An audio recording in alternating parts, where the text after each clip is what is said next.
আসসালামু আলাইকুম। Common mistakes, তোমাদের পরীক্ষা দিতে বসলে ঠিক আছে কিছু কমন মিস্টেক আছে। এক নম্বরে যে মিস্টেকটা আমাদের লাইফে আমরা করি সেটা হচ্ছে আমরা অতিরিক্ত টেনশনে থাকি। টেনশনের চোটে মাথা দিয়ে ঘাম ছুটে।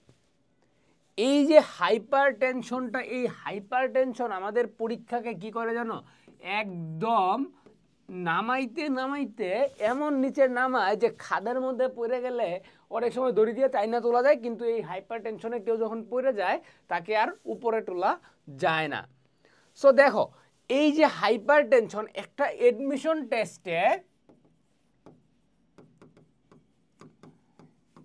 এডমিশন টেস্টে কখনোই আমাকে হাইপার টেনশন করা যাবে না, কারণ হাইপার টেনশন আমি যে জিনিসগুলো পারি। এখন হাইপার টেনশনের কী কী খারাপ দিক আছে, আমি কমন কিছু ভুল করব, কমন বাট আমি কি করব, ভুল করে আসব। আমি কি করব, আমি যে জিনিসটা পারি ভুলে যাব, ফরগট। আমি আমার পারা জিনিসও ভুলে যাব। আমি কি করব, আমি পরীক্ষার হলে প্রপারলি ফুল আনসার করতে পারবো না।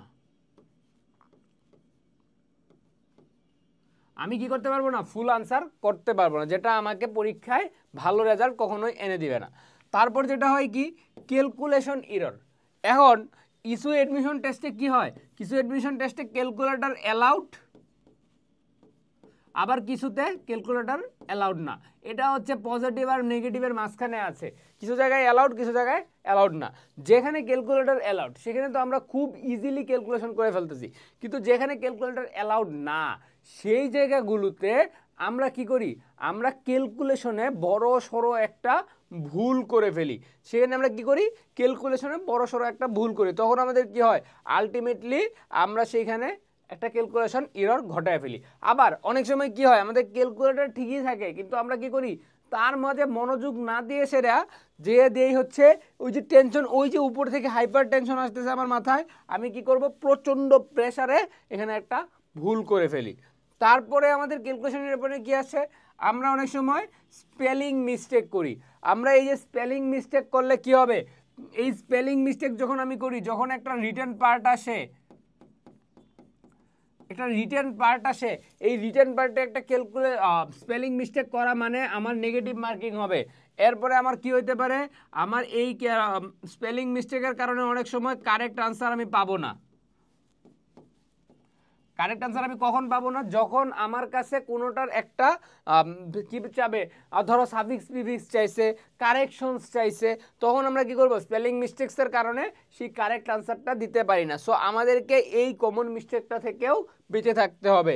এবং the last and the most important thing, যেটা আমার এই যে প্রিয় ভাই বোনেরা আছে তাদের 99% মানুষ করে, টাইম ম্যানেজমেন্ট করতে পারে না, প্রপারলি টাইম ম্যানেজমেন্ট করতে পারে না। দেখো, টাইম ম্যানেজমেন্টের জন্য অনেক অনেক কথা আছে, অনেক অনেক লেকচার আছে, অনেক মানুষ অনেক কিছু বলে গেছে, কিন্তু টাইম ম্যানেজমেন্টের জন্য আমি আজকে তোমাকে একটা ছোট্ট কথা বলবো।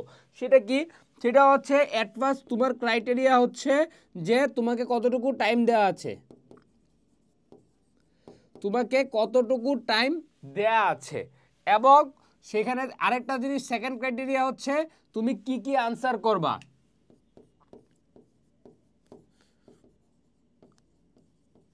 কি কি আনসার করবা, এই দুইটা জিনিস, টাইম কতটুকু দেয়া আছে আর কি কি আনসার করবা, এই দুইটা তুমি পরীক্ষার আগেই জানতে পারবা। সেইখান থেকে জানার পরে একটা আউটলাইন তৈরি করে নিয়ে যাবা, ঠিক আছে, একটা আউটলাইন তৈরি করে নিয়ে যাবা যে আমি এই আউটলাইন মানে আমি এই কোশ্চেনটার জন্য এতটুকু সময় পাচ্ছি, বা আমার এতগুলো কোশ্চেন এই টাইমে আনসার করতে হবে।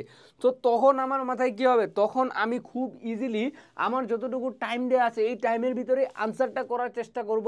আর আনসার যখন আমার মাথায় টাইম থাকবে যে আমাকে 30 মিনিটে এই 40টা কোশ্চেন আনসার করতে হবে, এইটা একটা জিনিস মাথায় থাকবে, আমি তখন চিন্তা করবো কি এই 40টার মাঝে আমি যে 30টা পারি সেই 30টা 30 মিনিটে দিয়ে ফেলবো। আমার 10টা না হলে সমস্যা নেই, আমি 40টার মাঝে 30টা যদি কারেক্ট করতে পারি যে কোনো জায়গায় আমি ভালো করতে পারবো। সো তখন আমাদের টাইম ম্যানেজমেন্টটা হয়ে যাবে।